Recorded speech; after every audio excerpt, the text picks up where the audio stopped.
സ്ത്രീ പീഡന കേസിൽ പ്രതിയാക്കപ്പെട്ട ഇടുക്കി ബ്ലോക്ക് പഞ്ചായത്ത് സെക്രട്ടറി മുഹമ്മദ് സബീറിന്റെ മുൻകൂർ ജാമ്യ ഹർജി ഇടുക്കി ജില്ലാ സെഷൻസ് കോടതി തള്ളി.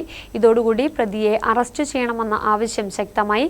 സ്വാധീനം ഉപയോഗിച്ച് സെക്രട്ടറി അന്വേഷണം വഴിതിരിച്ചു വിട്ടതായി പരാതിക്കാരി ഇടുക്കി മജിസ്ട്രേറ്റ് കോടതിയിൽ സ്വകാര്യ ഹർജിയിൽ ആവശ്യമുന്നയിച്ചതോടുകൂടിയാണ് കേസിന്റെ അന്വേഷണം വേഗത്തിലായത്.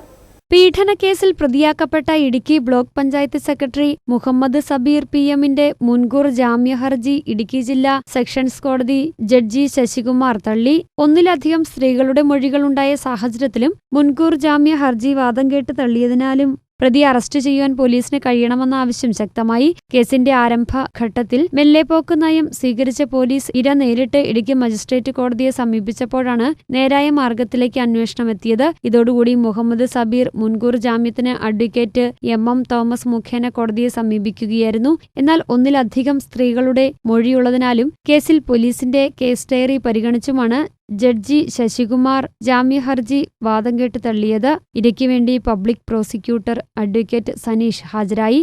News bureau, Idukki.